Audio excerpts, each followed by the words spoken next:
Bueno, este video lo voy a hacer un poco más íntimo. No voy a poner como tanta iluminación, no voy a cambiar tanto eso. Me voy a estar tomando aquí un traguito, voy a estar fumándome un cigarro, espero no les moleste. Y bueno, quiero realmente tomarme el tiempo de platicarles esto y lo que les voy a hablar hoy va de mi experiencia en la universidad y cómo yo lo viví como una mujer joven, pero también como una persona trans, porque el espacio universitario es donde yo vivo mi proceso de transición y yo creo que fue como el lugar donde era más duro para mí, fue más duro para mí enfrentar eso, ¿no? Salud. Entonces, bueno, sí, les platico. Yo entro a la universidad cuando aún era un chico, estaba como en ese proceso aún de autodescubrirme, digo, era muy joven, tenía 18 años. Entonces, pues era un chico que tenía cierta percepción sobre la psicología, o sea, jamás me imaginé o realmente construí una conceptualización sobre lo que realmente era la psicología. Yo lo había idealizado demasiado. Y entrar a la carrera y tener materias que eran como muy teóricas, pues como que me desconcertaba bastante. Independientemente de eso, pues comienzo a desarrollar mi identidad, porque a los 18 años es cuando yo comienzo a experimentar con el género, a salir con personas que jugaban con ello.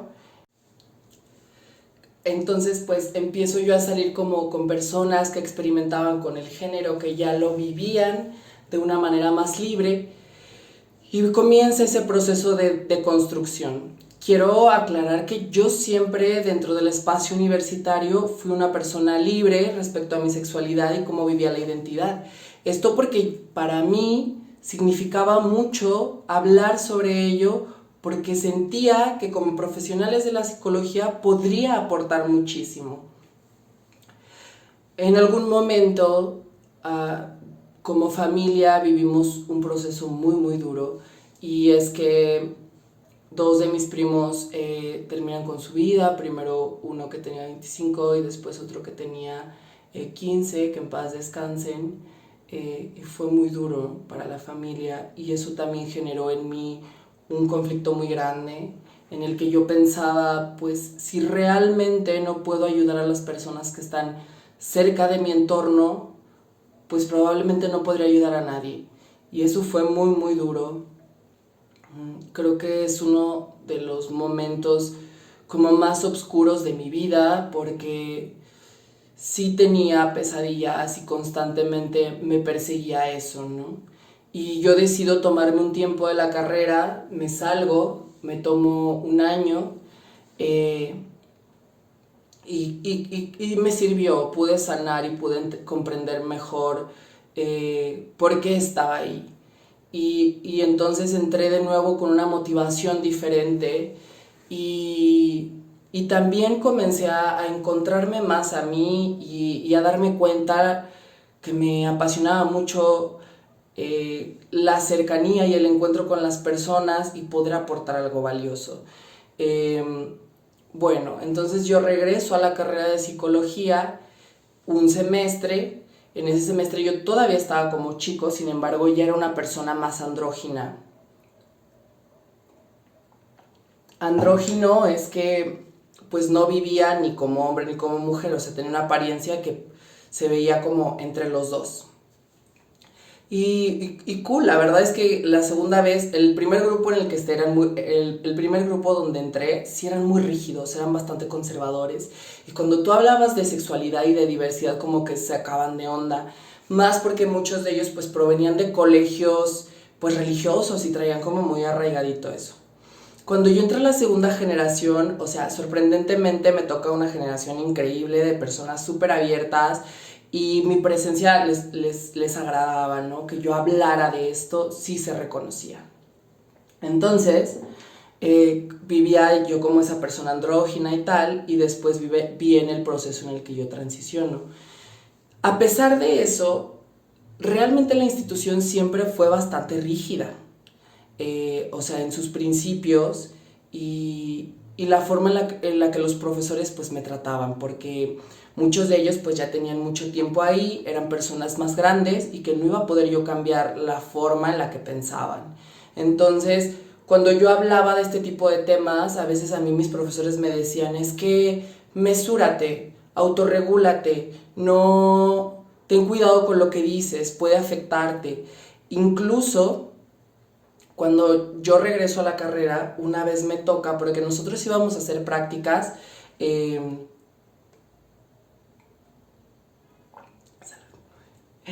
nosotros íbamos a hacer prácticas a la asistencial del ISSSTE. Íbamos nosotros con los chiquitos de maternal, es cuando nosotros empezamos como el primer taller de primera infancia. Y, y entonces una vez a mí me toca de la universidad a donde era el lugar, me toca irme con mi profesora, con la persona que me impartía taller. Y yo le empiezo a platicar de mi interés por la sexualidad y la diversidad. Y le digo, no, pues yo soy una persona, soy un hombre homosexual, me travisto, juego con el género. Y yo creo que eso puede ser un buen factor para comprender mejor y aplicarlo en mi campo de trabajo. Y ella me dice, no, ya no quiero que me digas más, eso guárdatelo para ti, no lo digas en este espacio nunca, porque eso no te va a servir. Lo dejo así, pero me doy cuenta que esta persona sí se ensaña conmigo. O sea, como que siempre me evidenciaba sobre mis trabajos, sobre algo que estaba mal. Y cuando yo intentaba buscarla personalmente, nunca estaba para mí. Hasta que un día me dijo, no quiero que vengas, porque ahí en la estancia donde íbamos había como una oficina donde ella trabajaba. Y me dijo, no quiero que vengas a buscarme porque no puedo atenderte mientras estamos aquí. Pero era el único espacio donde yo podía ir a preguntarle mis dudas. Entonces, literalmente esta persona me negó el acceso a que yo pudiera pues seguir aprendiendo, preguntándole como sobre dudas específicas.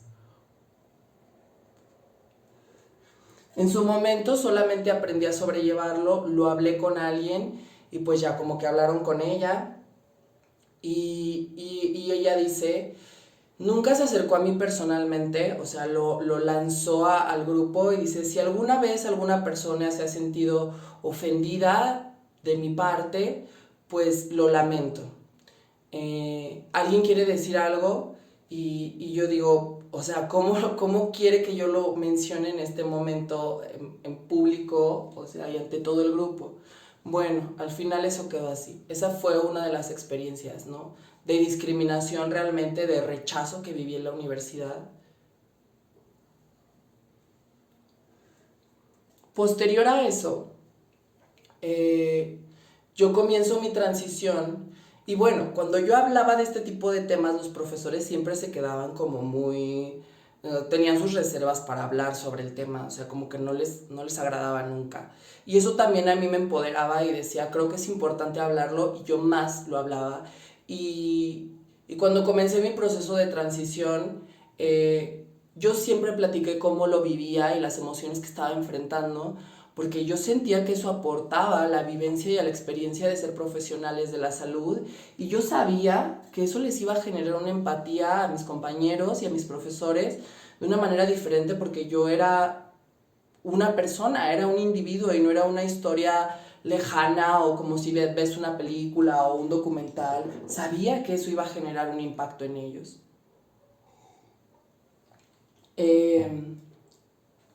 Entonces, otro de los momentos, nosotros primero fuimos a la primera infancia, a la asistencial con niños, y después fuimos al kinder, ellos ya eran de tercera infancia, con niños un poco más grandes, de 4 o 5 años. Y yo que ya había comenzado mi proceso, pues era muy sutil en realidad, o sea, no me arreglaba mucho, era como de que tantita base, rímel y me pintaba los labios. Y siempre como cuando yo sabía que íbamos a las instituciones, pues me vestía de acorde al lugar en el que yo iba, al lugar al que iba a ir. Y una de esas veces, eh, uno de mis profesores se me acerca y me dice, si no te despintas la cara, no entras. Y para mí se me cayó el mundo en ese momento. Y le dije, es que usted no puede decirme eso. Dije, esto no se va a quedar así. Voy a hablar yo con la jefa de departamento. Habla con quien tú quieras y no sé qué. Y el señor, fuera del kinder, estando mis compañeros presentes, pues me gritoneó. Y me alejo de él, me voy, me volteo y empiezo a llorar. Y empiezo a llorar y con mi suéter me desmaquillo, ¿no? Y me seco mis lágrimas.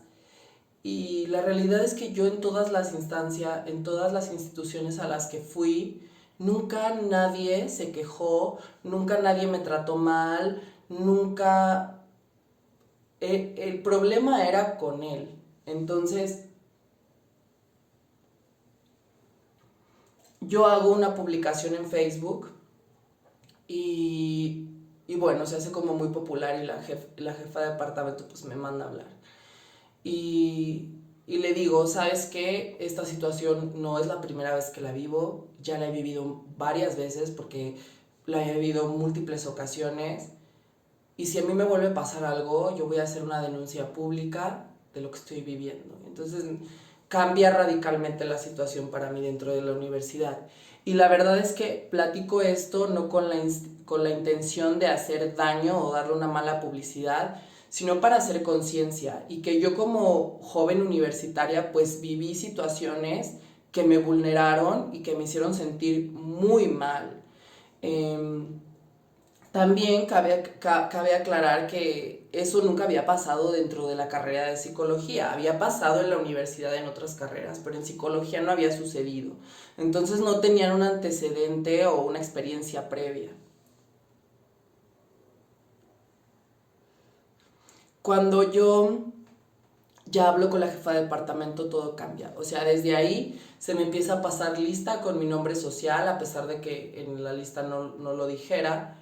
Y la verdad es que el respaldo de mis compañeros siempre fue enorme. O sea, yo por ellos nunca sentí rechazo, discriminación o que me hicieran sentir como en una situación incómoda. Al contrario, siempre fueron muy sensibles y me apoyaron muchísimo.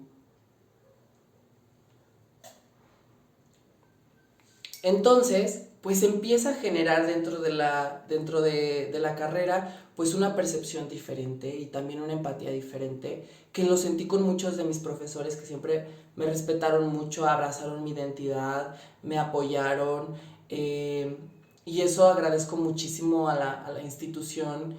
Después a mí me invitaban a campañas como publicitarias para que si la institución pues de que era inclusiva y tal. Y honestamente yo nunca fui a prestar mi imagen a eso, simplemente porque yo cambié mi nombre en la Ciudad de México y a una hora que he terminado ya la carrera, a mí no me han cambiado el nombre porque quieren que yo haga el resguardo en Aguascalientes. Es decir, que se actualice mi nombre en el registro civil de Aguascalientes para que ellos en la universidad lo puedan cambiar. Y eso también fue duro, porque la primera vez que yo fui y ya había llevado todos mis papeles y así, la persona esta me dice, ¿traes tu juicio? Y yo le dije, no, pero ella sin siquiera escucharme, si no traes juicio no te puedo ayudar. Y le dije, es que yo no traigo juicio porque yo hice un trámite administrativo en la Ciudad de México. Y ella me responde, sin juicio no te puedo ayudar. Y le dije, pues qué falta de sensibilidad tienes para no escuchar lo que necesito decirte, porque ni siquiera lo has escuchado, me estás dando una negativa desde el principio.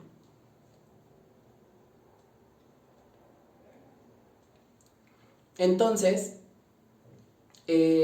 ante esa negativa, pues me voy, lo dejo así, después me acerco como a otras instancias y hasta otro momento, ya posterior a eso, pasaron meses, Voy al departamento jurídico de la universidad y les presento lo que estaba sucediendo y ella me acompaña y es cuando hacen el cambio de mi nombre en listas.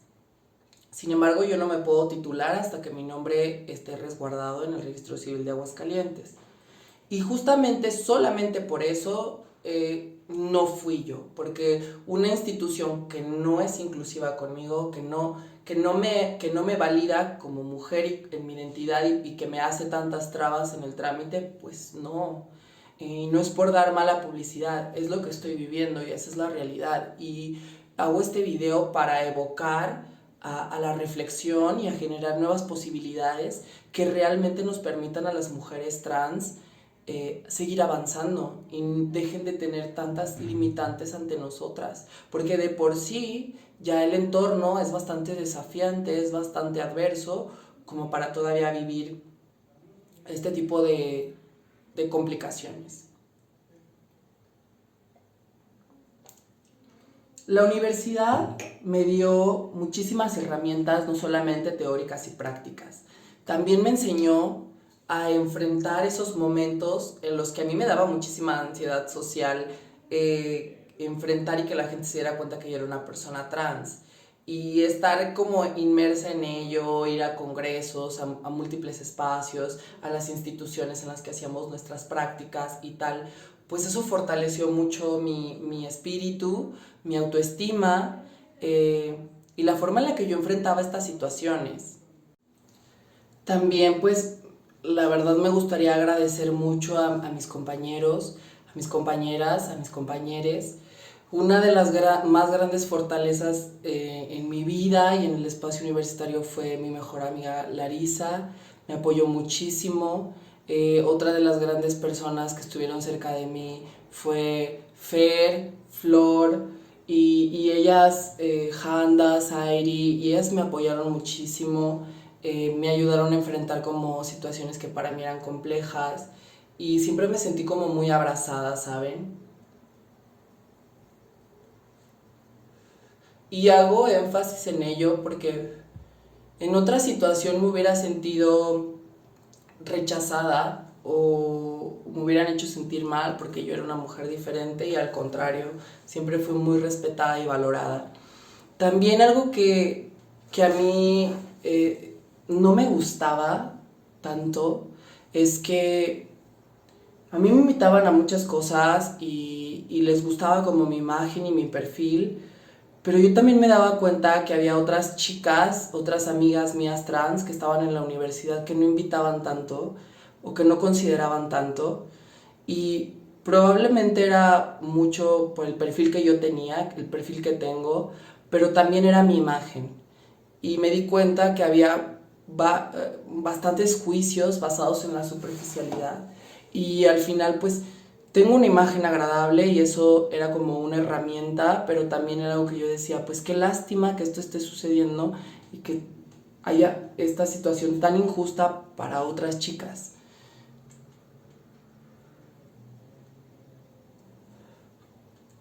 También una de las cosas que a mí me generaban como cierto conflicto o ansiedad era que dentro de la carrera, yo estudié psicología del desarrollo, dentro de la carrera pues nosotros no revisamos tanto sobre sexualidad y a mí me parecía como muy importante que si estábamos revisando estas etapas pues nosotros habláramos de sexualidad desde las primeras etapas porque todos lo vivimos de manera obviamente completamente diferente, sin embargo se comienza a desarrollar.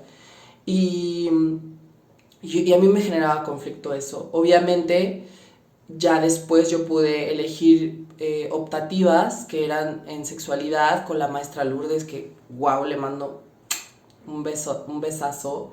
Y yo con ella aprendí muchísimo, o sea, esa como sensación de insatisfacción que tenía, pues se terminó, se acabó acercándome al conocimiento, a la práctica, o sea, también teníamos dinámicas padrísimas con ella. Y en realidad mi paso por la universidad pues todo se fue acomodando perfectamente y fui muy bienvenida, muy bien recibida. Actualmente pues mi único tema pues es ese, el legal. Sin embargo, yo estoy muy agradecida con lo que viví. Creo que hace falta muchísimo trabajo aún, muchísima empatía hacia nuestros procesos, pero creo que se está trabajando en ello. Creo que cada vez más intentan generar espacios más incluyentes y plurales. Sin embargo, también quiero platicarles algo. En la última materia que yo llevé sobre investigación cualitativa, nosotros desarrollamos una clase de encuesta o cuestionario sobre discriminación para estudiantes universitarios. Nosotros queríamos que fuera una población de 30, al final pues descartamos una persona, fueron 29, pero los resultados fueron súper interesantes. Porque nosotros descubrimos que al menos la mitad de la población se había sentido discriminada y una cuarta parte de ellos en algún momento se sintieron agredidos físicamente dentro del espacio universitario por los compañeros, autoridades. Entonces estamos hablando de que aún hace falta muchísimo trabajo, muchísimo. Además, también nos dimos cuenta que la población más joven no logra percibirse discriminada ya cuando tú le vas definiendo cada una de las formas de discriminación que hay, desde la más sutil hasta la más fuerte, la más marcada, ya es cuando logran percibirse como discriminados. Pero en la primera pregunta de si has sufrido discriminación, pues dicen que no.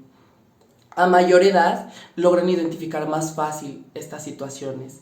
Sin embargo, pues también está muy normalizado y eso yo lo asocio, o es algo que no he comprobado ni nada, pero lo asocio a la forma en la que nosotros somos socializados en distintos entornos. Y si desde la familia normalizas la violencia y este tipo de discriminación o actos que te excluyen o te hieren o te lastiman, vas normalizando eso, igual socialmente, igual educativamente. Y creo que ahí hay una deuda social e histórica muy grande, porque nosotros no podemos seguir permitiendo que la violencia suceda. Como les decía, pues reconozco que la institución hace su chamba y está trabajando en eso, pero hace falta muchísimo. Igual, una de las cosas que yo en algún momento propuse es que yo decía, bueno, pues hay que darles algún curso, algún taller de sensibilización, capacitación sobre diversidad y protocolos de actuación. Y a mí me dijeron, ¿sabes qué? Pues creo que sería muy violento para las personas que tú llegues a tratar de hablarles de esto. ¿Cómo ven? O sea, yo iba a ser la violenta al tratar de abrir un poco ese camino de la reflexividad y de posibilidades, y yo iba a ser la violenta. Entonces creo que ante una institución que está jerarquizada y que es tan rígida, pues hace falta mucho que nos incluyamos en estos procesos. Y también de eso me di cuenta, que yo antes era como muy rebelde, muy opositora y como que iba en contra del sistema y desde ahí yo quería generar el cambio y me di cuenta que no. En algún momento me invitaron a participar como en una campaña inclusiva que se llamaba A mí sí me importa, que promovía la cultura de denuncia dentro de la universidad en casos de acoso, discriminación, violencia. Y cuando me invitan, me doy cuenta que a partir de esa posición sí podía generar nuevas posibilidades y lo que yo decía era valorado. Y estaba generando ahí un cambio, ¿no? Y se valoraba pues muchísimo más lo que yo hacía. Incluso yo una vez participé en una convocatoria de Google que se llamaba Camp Inclusion, que fui a la Ciudad de México, e incluso me apoyó la universidad económicamente para que yo pudiera ir a esta convocatoria. O sea, la verdad es que sí se logran cosas, pero también hay que involucrarse. Entonces, pues eso, hay que ser parte del sistema para lograr el cambio. Creo que esto de los trámites administrativos pues es mucho más complejo porque implica pues un sinnúmero de autoridades y formas en las que en las que funciona la universidad. Sin embargo, yo sí recibí mucho apoyo. Bueno, eso en general es lo que yo viví en la universidad. Y es muy interesante, o sea, yo todas las materias que llevé de investigación las enfoqué a las personas trans, a personas de la diversidad, y eso pues a mí me llenaba muchísimo. Y fue donde yo encontré de esa decepción y de esa tristeza y de esa desmotivación ante la carrera, fue donde yo encontré que podía aportar, que iba con mi perfil, con mi persona, que me apasionaba, que me llenaba. Y al final, hacer esto, pues va de eso, ¿no? De aportar hacia la diversidad, hablar sobre sexualidad de una forma abierta, de una forma con respeto, con pluralidad. Y pues lo hago con mucho amor para conectar con lesotres y, y platicar mi experiencia y que si sirve para alguien pues también sea motivadora. Igual yo agradecería muchísimo sus comentarios si tienen dudas al respecto, si quieren que hable, no sé, de algo en particular, pues yo lo agradecería muchísimo. Y pues nada, les agradezco un montón que hayan estado aquí conmigo nuevamente. Pues muchísimas gracias por su apoyo, la verdad. Suscríbanse, cada vez estoy subiendo más contenido. También creo que cada vez lo hago de una forma más natural. Yo siempre anteriormente creaba todo mi guión y así. Y bueno, aún ahora lo hago, pero ya como con puntos más esenciales. Antes yo quería seguirlo a la perfección. Pero ahora creo que hacerlo de forma más natural me gusta, me agrada más. Entonces pues les agradezco mucho que hayan estado aquí conmigo. Es agua de melón, no es alcohol. Entonces, pues muchísimas gracias. Nos vemos muy pronto. Y ustedes propongan de qué quieren hablar, qué quieren escuchar. Les mando un beso y los veo pronto por acá.